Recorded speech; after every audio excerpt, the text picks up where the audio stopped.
Welcome to KSAC's Online Learning Hub. Today we're going to be talking about workplace sexual harassment part 2. In our first part, we talked a little bit about the definition, what the barriers are in reporting, and what people on a personal level face while they want to report about sexual harassment in workplace, but they're not able to do so. In part 2, we will pop up the crisis support line that we were talking about in part 1, and also some of the other resources that you can reach out to when you have any questions or you want to make a report yourself. Again, as we start our presentation, we acknowledge the land that we are on, so respectfully acknowledge that we are on the traditional territory of the Michi-Sakik Anishinaabe, land associated with Treaty 20 and the Williams Treaties. Local Indigenous partners remind us that Peterborough's traditional name is Nagoshiwanong, means the place at the foot of the rapids in Anishinaabemowin. We offer our gratitude to First Peoples for their care for and their teachings about our earth and our relations. May we honor those teachings. So, ways to prevent sexual harassment. In our first part, we kind of talked about what is the intent versus impact, what are the barriers. But what if we want to learn more about preventing sexual harassment? We talked a little bit about communicating openly, setting your boundaries at workplace so you are safe and the other person is safe all the time. But there are more resources and more steps towards preventing sexual harassment than just communication. So communicate is a big part of kind of building the idea into the workplace that everybody needs to have open communication, that there is nobody talking behind the backs, or there are gossips and other kind of comments or jokes that people can make in smaller groups rather than in front of everybody.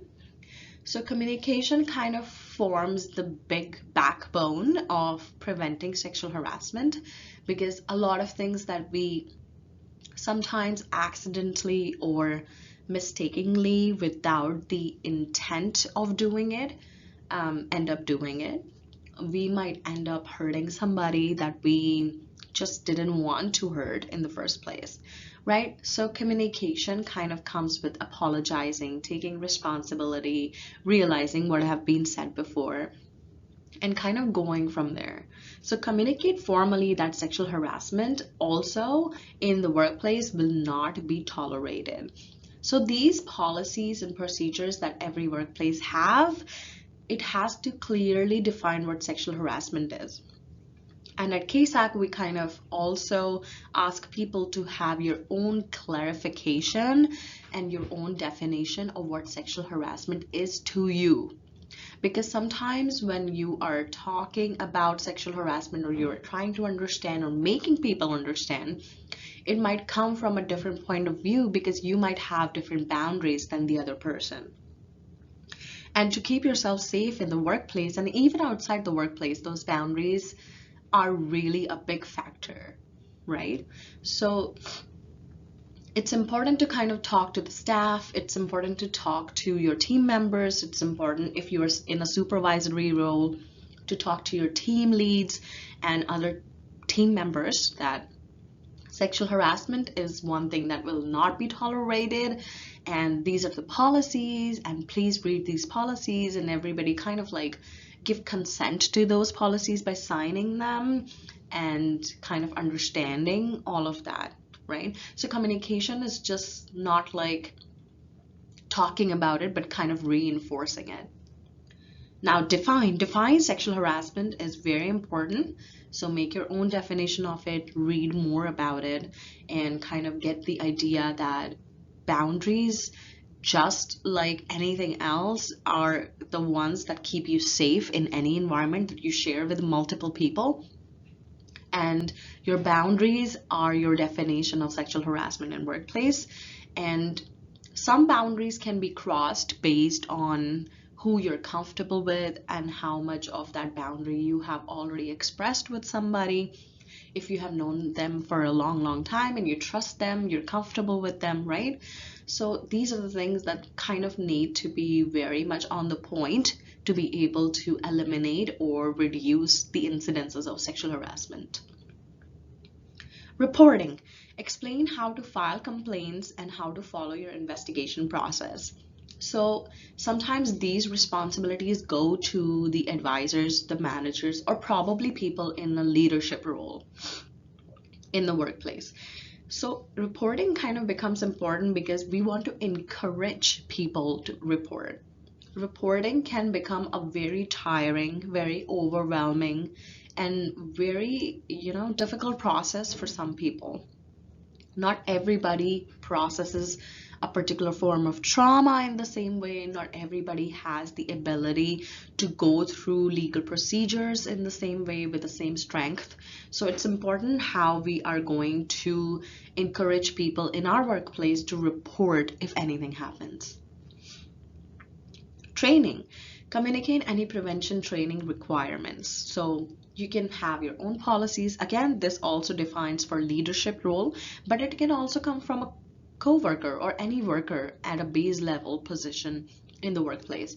So for instance, if you're seeing something that's like going oddly around you in your workplace and you think that maybe our co-workers and colleagues will benefit a lot from prevention education training, then you can go to your leader and you can ask them to kind of like promote a culture of like repetitive training around workplace sexual harassment. It can be quarterly, it can be bi-yearly, it can be yearly. It depends on what the need is. In a lot of places, there can be a lot of turnover, so people coming from different backgrounds might not have those trainings, and they might end up being a little too out front or bold, and other people might get a little bit, closed up and defensive and uncomfortable around them. So how do you make that workplace kind of comfortable and supportive for the new individuals who are coming in and for the individuals that are sharing the space with new individuals they have not known before, right? So it's kind of like a technique where everybody is feeling more comfortable around each other. Encouragement. Encourage but not require employees to inform the harasser directly that the conduct is unwelcome and must stop.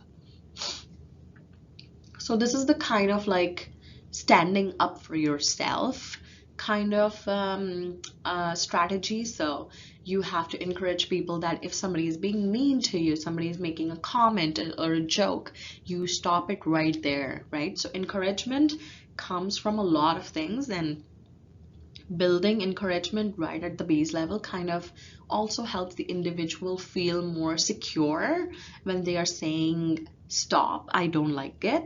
And also they can stand their ground when a leader is not present. So for example, something happened when there is no manager at work, or if they're away, they're on leave, whatever, and then the person feels that the harasser is becoming too aggressive towards them, they can stand the ground. So the training part of sexual harassment in workplace, and to define it, can also include encouragement piece in it. So you're encouraging your colleagues, you're encouraging your co-workers, you're encouraging your leader, the leader is encouraging you to all be like a little bit more apt towards reporting, towards standing for yourself. But it doesn't have to be a forceful thing. If somebody wants to report, yes, please encourage them that they can come forward. These are the procedures, these are the HR policies. But if somebody is taking the stance that they do not want to report, then find other ways to encourage them to go and directly talk to the harasser, and probably get yourself involved in the situation and disseminate the situation based on what the facts are, what is happening, what is not, right? So encouragement can come in a lot of forms. And then legal aid. Keep updated knowledge on the law. And we say that to everybody because we don't know how often laws change, and sometimes it can be just a slight change in the policy. It can be a slight word change, it can be a slight sentence or a phrase change in the policies and law, and usually we don't pay attention. But sometimes what happens is, if we do not have a proper knowledge of the law or even the base knowledge of the law, we're not able to put faith into the legal system right away, right? And it's hard for anybody to put faith into the legal system because there are so many difficulties, and it's like a cobweb, and you have to like untangle all these things in the legal system to be able to get the support that you need. But sometimes, yes, it helps a lot when you know that, okay, there are measures in the law that can help you and you can report these things, right? So it kind of gives you, or gives a person who is being harassed, a kind of a security, kind of blankety feeling that, okay, no matter what, at least it's in the law and I can report it, and I will be able to get back the answer that I'm hoping for. And if not, I can fight further. So what happens if it happens to you, right? We do not want these things to happen to people, but unfortunately, we live in a world where we cannot control few of the things, even though we are educated ourselves. Other people might not take that education in the same way as we do. And sometimes these things happen and we do not know how they happen and where they happen, but it's important to know what happens after it has happened. Or these resources are also for your friends, somebody you know at work who is going through something, and you are able to support them better because you know what is the next step. So what is the next step? Make notes when, where, and witnesses. So the first part is that building evidence is very important because none of the cases will ever go to the HR or to the reporting authorities without having sustainable kind of amount of evidence. So it's important to make notes where it happened, when it happened, so the time, the place, who were the people who were around you, who was involved in the situation, what were the things that were said during that time, what were the exact words used. So make note of all of that because it will be helpful for you to build your case when it comes to that, right? So taking notes of like, oh, I was in this section of the office when it happened. I was standing close to this, and this is how the person advanced towards me, or they made a joke. Things like that are important to kind of note down. Review your employer's policy and procedure. It's very important when we start work at some place or we have been working at some place for a long time that we ask them for a renewal or a review of their existing policies and procedures, so you know what your rights are and how you can protect yourself if there is a situation that arises where you need those policy and procedures to work for you. So you can always reach out to the HR and ask for an updated copy, or just ask like, when was this policy updated, renewed, or reassessed? And it's your right to ask for all those policies and procedures because you have to sign on the agreement and you have to read all those policy procedures when you first started, right? Stay safe, seek support. So it's important that you are safe in your environment. Safety is a big concern for a lot of folks.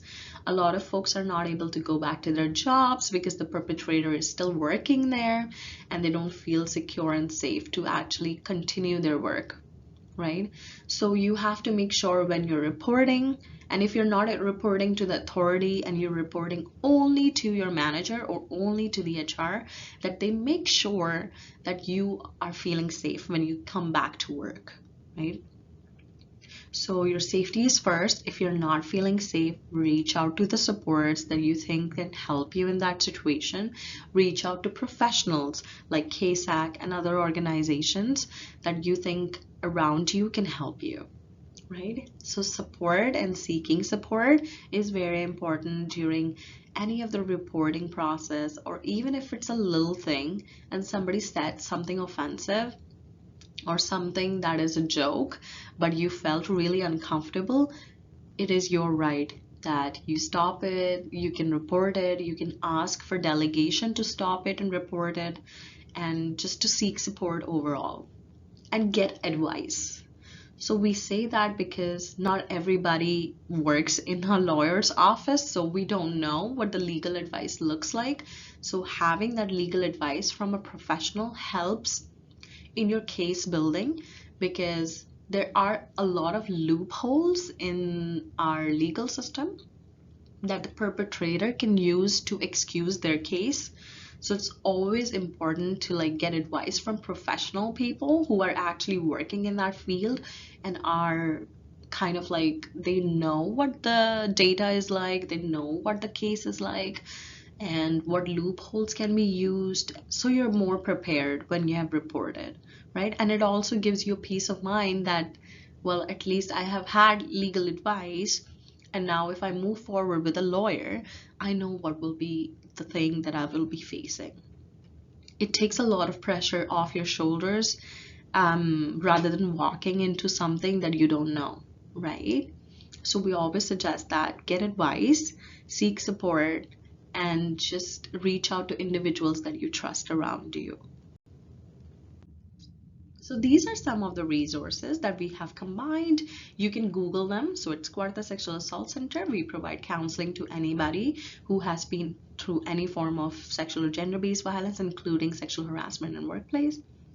In our Peterborough community, we have the Legal Center, and I believe they provide 1 hour of free advice, that they can give to individuals who are coming for the first time or something like that. But you can Google more stuff about it. Survivor Toolkit and OHSA regulations, Health and Safety Help Ontario. They have laid out every single point that is covered in the regulations and how you can make a report. Legal Aid Ontario is also a free calling service, and they are able to help you out with a lot of questions you might have. Law Society Referral Service, you can find it on findlegalhelp.ca. The Sexual Harassment and Assault Response Exchange, this is the SHARE. It is a committee by Human Rights Legal Support Center online, where you can reach out and you can ask for advice as well, and talk to somebody online if you're not comfortable talking on the phone. And here we are. This is our crisis support number, 1-866-298-7778. And you can call us and our crisis support line anytime you have any questions. And yes, we hope to help as many people as we can. You're not truly alone out there. Thank you very much for joining us today. We hope to meet you on a different platform with a different presentation.